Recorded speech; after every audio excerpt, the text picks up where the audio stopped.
If you feel like quitting business, then watch this before it's too late. Every business owner actually thinks about quitting at some point. Or maybe your team just collapsed, Stripe maybe froze your payouts, and clients are refunding you left and right. Or maybe you're just doing 30, 50, or even 100K a month, still feeling broke, and you thought that this would feel like freedom, but instead it almost feels like you're currently inside of a prison. If that's you, then this video might actually save your business, because the truth is that your biggest wins almost always show up right after a breakdown. I'm about to show you how you can actually use this knowledge to finally escape the entrepreneurial trap forever, just like kind of like I did when I went from burnout to multiple 6-7 figure exit. Now, 99% of entrepreneurs are actually ignoring this one thing, but the most successful business owners in the world spend over $100,000 a month just to make sure this one thing is perfect. And if you continue to ignore it, it will take you years to build a business that actually works without you.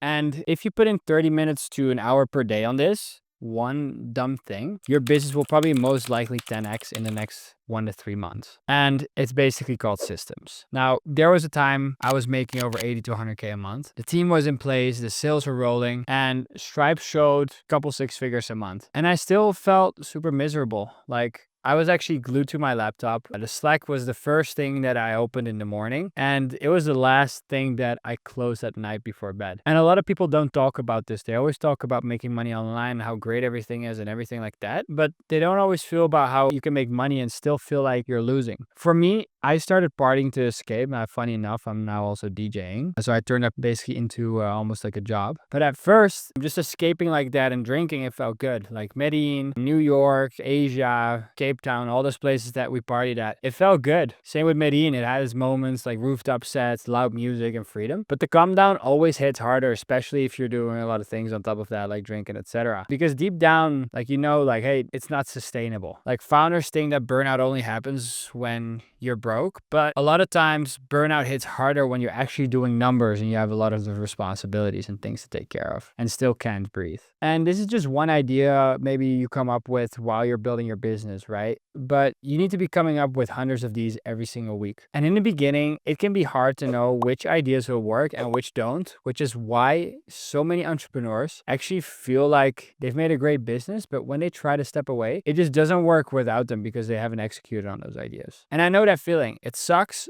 And all that hard work feels wasted. And to be honest, like, your business deserves to run without you. Because no matter how good or valuable your product is, if your systems aren't good and wouldn't allow you to run it without you, it doesn't really matter. Like, you'll just forever be stuck on the entrepreneurial hamster wheel while getting only a few hours of freedom per week. And who's getting into entrepreneurship for that, right? Which will allow you to only make decisions that are guaranteed to get your freedom if you actually turn it around. To free you from entrepreneurial jail forever. Now let's talk about the collapse. Like, there could be a time where the floor just gives out, right? Like, your client success manager walks out, for example. Your sales rep dips the same week. Maybe your sales manager, or even worse, your CEO. Your Stripe slaps your account with a 25% rolling reserves and keeps 25% of all your payouts, or maybe even more. And just when you think it cannot get any worse, 30 to 40K in refunds hit at the same time in disputes in your inbox. And now you're basically back to being on every call, trying to hold clients together and trying to rebuild systems on little to zero sleep. Trying to keep your head actually above the water while your account is already drowning you. And yeah, maybe you've thought about quitting, maybe more than once, and you've got yourself thinking, like, screw it, I'll actually go freelance, work a salary again, burn it all down, or move somewhere cheap and figure it out later. But deep down, you're not done. You're just tired, maybe even burned or a little bit worn out. And because this is the part that no one else talks about, you don't quit because business is hard. Like, you don't want to do that. You quit because you're actually the one holding it all up and no one's holding you, right? Maybe you're trying to get a girlfriend to make yourself feel better, but that's not going to fix the issue of you not holding on to yourself. You're exhausted, maybe resentful, again, like I mentioned, alone. So now you're just sitting there, maybe on your rooftop, maybe just staring at your screen, or I don't know where you're living or what your surrounding looks like, but wondering how the hell to actually keep this thing going. You start thinking about the founders that you admire. Look at the Alex Hormozis and all the other gurus out there. By the way, nothing bad about Alex Hormozi. I love him. And maybe you're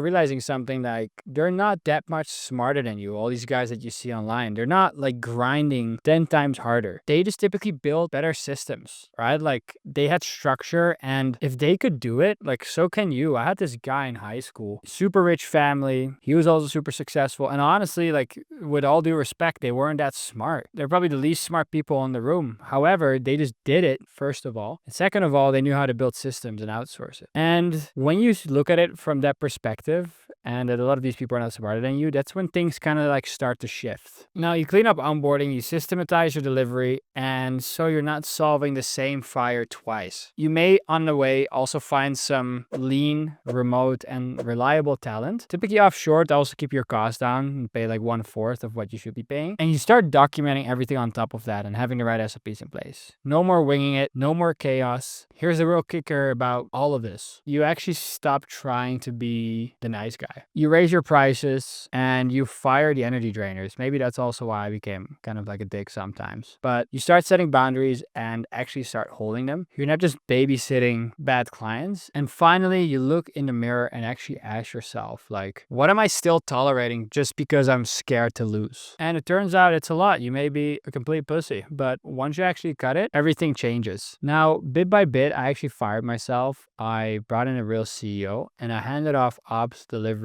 and even sales. Suddenly, Slack wasn't buzzing anymore. The Stripe was being super clean and clients were really happy. I wasn't in the business anymore. And for the first time, I actually felt like I had real freedom. The revenue stayed strong and it was actually growing 80 to 100, even more Ks per month. Margins were super clean. I was about 50% and the team was super lean. And then when I was actually ready, and honestly, I got a little bit bored as well, I just exited. Multiple 6 figures to 7, super clean deal. No golden handcuffs like you see with most exits. No earnout trap where you have to like earn a certain amount to actually be able to exit. It was just straight pure freedom right away. And what did it let me do? I rebuilt my energy. I traveled the world. I literally saw every single country that I still wanted to see and every place that I still wanted to visit. And then again, I got bored because I literally did everything I ever wanted. And I started Exit Operator. I launched systems for other founders, like lazy founders as well, like me. But more than anything, I actually reclaimed my time. And now that's basically what I want to give to you. Now, here's the brutal truth. Like most people actually quit right before this clicks. What I told you today, like the version of you who's actually meant to build the 100K a month freedom machine, he's waiting for you on the other side of this chapter. You'll never meet him if you quit now, especially, right? So if you're actually in the storm, here's what I told myself back then. Shut up, don't be a pussy, show up,